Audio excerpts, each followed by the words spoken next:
Romanos e cartagineses travaram muitas guerras devastadoras, nunca antes havia tido guerras em tão grande escala no Mediterrâneo Ocidental, mas, apesar de Cartago ter se firmado como uma poderosa nação antes de Roma, eles não conseguiram derrotar definitivamente os romanos, e com o fim da Terceira Guerra Púnica, eles foram conquistados.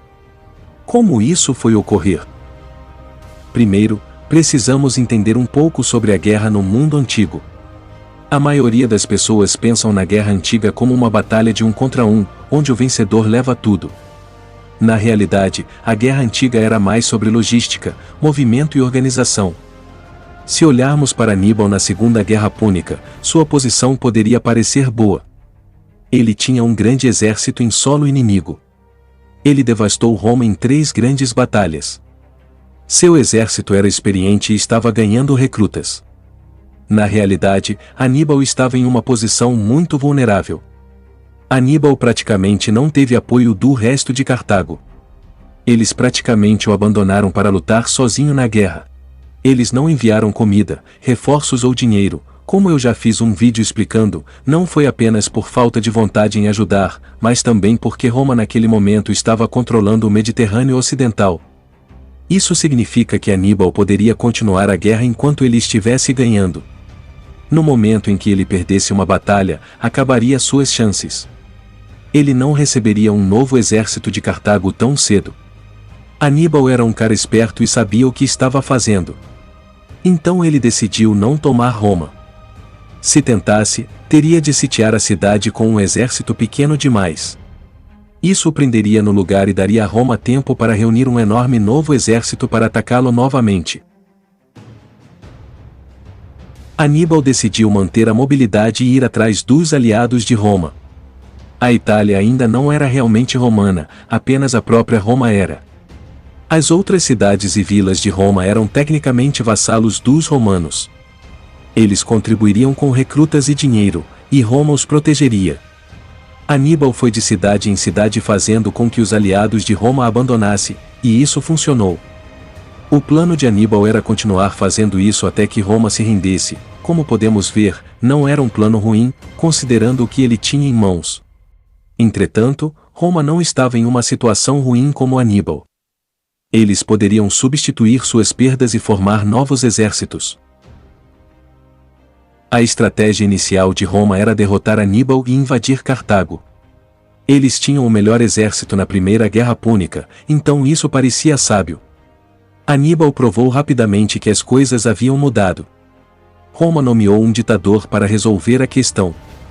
Quinto Fábio Máximo foi feito ditador, e ele seria o herói de que Roma precisava, mas não o que eles queriam. Fábio sabia que Aníbal não poderia ser derrotado em campo aberto. Então ele inventou o que hoje é chamado de estratégia fabiana. Essa estratégia envolve negar a batalha do inimigo e segui-lo, restringindo assim seus movimentos. Aníbal então não poderia simplesmente ir para onde quisesse, porque havia um enorme exército bem perto dele. Aníbal não poderia sitiar uma cidade porque haveria um enorme exército logo do lado dele. Quando Aníbal conseguiu que um aliado romano atacasse Roma, Fábio poderia aparecer um dia depois e fazer com que eles voltassem para o lado romano. De repente, Aníbal lutou para procurar suprimentos ou fazer qualquer movimento decisivo. A estratégia estava funcionando. Mas Roma odiava essa nova estratégia. Fazia eles parecerem covardes e fracos. Aníbal piorou as coisas ao evitar intencionalmente o saque de todas as terras de Fábio, fazendo parecer que ele e Fábio tinham um acordo.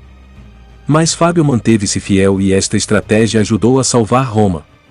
Roma também decidiu partir para a ofensiva. Aníbal veio da Espanha e seu exército e riqueza vieram daquela região. Seu irmão, Asdrúbal, estava no comando das forças espanholas e estava derrotando Roma. Então um homem chamado Cipião entrou em cena e mudou as coisas. Ele foi para a Espanha e começou a derrotar Asdrúbal. Ele conquistou algumas cidades, conquistou alguns aliados leais, e derrotou Asdrúbal. Enquanto Cipião derrotou Asdrúbal, ele falhou em devastá-lo. Asdrúbal conseguiu escapar da Espanha com a maior parte de seu exército e foi para a Itália para se unir a Aníbal. Se Aníbal tivesse ganhado o exército de Asdrúbal, poderia ter tomado Roma e vencido a guerra. Felizmente, para os romanos, Asdrubal foi derrotado fora da Itália, tirando de Aníbal os reforços necessários. Enquanto isso, Cipião decidiu continuar sua sequência de vitórias e virar o jogo contra Cartago. Ele invadiu a própria Cartago e ameaçou a própria grande cidade.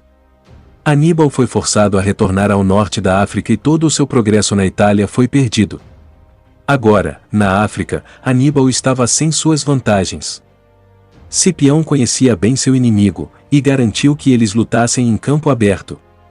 O exército de Aníbal estava cansado de viajar e recebeu reforços cartagineses não treinados. Sem truques e em batalha aberta, Aníbal foi superado por Roma e derrotado. Assim, com essa vitória, a guerra acabou e Roma venceu, com Cipião africano se tornando talvez o melhor e mais importante general da história de Roma. Muito obrigado a todos vocês que assistiram até aqui, espero que tenham gostado. Se gostou, deixe seu like e compartilhe com o máximo de pessoas que puder, e não esqueça de nos seguir no Instagram. Conto com vocês, fiquem com Deus e até o próximo vídeo.